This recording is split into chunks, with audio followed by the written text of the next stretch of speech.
1/8/2024 నుండి 15/8/2024 వరకు పుట్టినటువంటి వారందరికీ కూడా ముందస్తుగా జన్మదిన శుభాకాంక్షలు. గతంలో వివాహం చేసుకున్న వారికి వివాహ వార్షికోత్సవ శుభాకాంక్షలు. ద్వాదశ రాశుల్లో గ్రహ గమనాన్ని ఒకసారి వీక్షింపచేద్దాం. సింహరాశి వారికి ఈ ఆదివారం అమావాస్య, కాళ అమావాస్య, కాళాష్టమి రోజున ఎలాంటి విధులను పాటించాలి?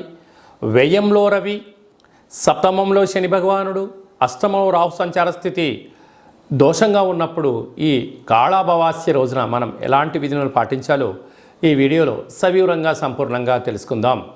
సింహరాశిలో ఏ నక్షత్రాలు వస్తాయి అనగా మఖా నక్షత్రంలోని 4 పాదాలు, పుబ్బా నక్షత్రం 4 పాదాలు, ఉత్తరా నక్షత్రంలోని 1 పాదం కలిపితే సింహరాశి అవడం జరుగుతుంది. చాలామందికి డేటా ఆఫ్ బర్త్లో లేనటువంటి కారణం వలన పేరు యొక్క మొదటి అక్షరాన్ని అనుసరిస్తూ రాశిని తెలుసుకునే ప్రయత్నం చేద్దాం.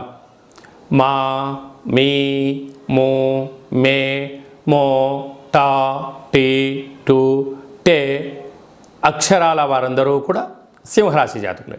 సింహరాశి యొక్క అధిపతి రవి.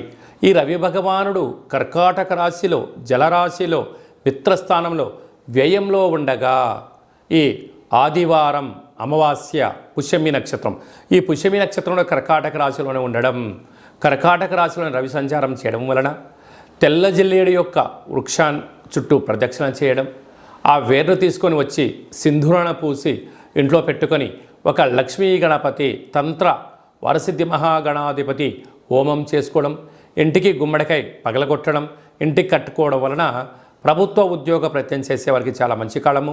రాజకీయాలు, సేవారంగాలు, వ్యాపార రంగ కార్యక్రమాల్లో ఉండబడిన వారందరికీ దురుసు ప్రవర్తన పనికిరాదు. సత్ప్రవర్తన, ఓపిక, పట్టుదల, సహనం, ఎదుటి వ్యక్తులు ఏదైనా చెప్తూ ఉంటే వినే ప్రయత్నం చేయాలి. తొందరపాటు నిర్ణయంగా ఏదైనా భావించినట్లయితే రాశాధిపతి వ్యయంలో ఉండడం వలన అనవసరమైన ఖర్చులు, పోలీస్ స్టేషన్లు, వాహన ప్రమాదాలు, శత్రువులతో ప్రమాదాలు పొంచి ఉన్నాయని చెప్పి మీరు గమనించగలగాలి. అలాగనే రాశిలోనే బుధ శుక్ర సంచార స్థితి ఉండడం వలన విందులని, వినోదాలని, విదేశాలని, నూతన వస్త్రాలు, బంగారు ఆభరణాలు, వాహనాలు, క్రయ విక్రయాలు చేయాలని కోరుకుంటూ ఉంటారు. అది మంచిదే. కానీ మన దగ్గర ఎంత ధనం ఉంది, ఎన్ని అవసరాలు ఉన్నాయి, దాన్ని బట్టి ఖర్చు పెట్టగలిగినట్లయితే మీరు అదృష్టవంతులు. ఆర్భాటాలకు వెళ్ళారా, గొప్పలకు వెళ్ళారా, మీరు అప్పుల పాలు అయ్యే పరిస్థితి అధికంగా ఉంటుంది. తస్మా జాగ్రత్త. అలాగా ధనస్థానంలో కేతు ఉండడం వలన ప్రతి విషయాన్ని కూడా క్షుణ్ణంగా ఆలోచించాలి. తెలిస్తేనే మాట్లాడండి, తెలియలేదు తెలుసుకొని మాట్లాడే ప్రయత్నం చేయండి. అనేక రకాలుగా సమస్యలను నివారించే పరిస్థితి ఉంటుంది.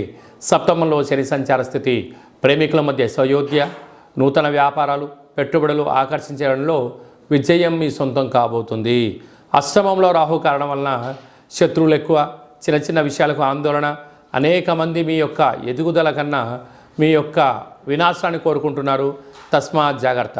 కనుక స్వయం వృత్తులు, సేవారంగాలు, వ్యాపారాలు, రాజకీయ రంగాల్లో, అలాగనే రియల్ ఎస్టేట్ వ్యాపారాలు, ప్రభుత్వానికి ప్రజలకు మధ్యలో ఉండబడిన వారందరూ సాఫ్ట్వేర్, హార్డ్వేర్ ఉద్యోగస్తులకు కూడా చాలా మంచి కాలం ఉందని చెప్పి గమనించాలి.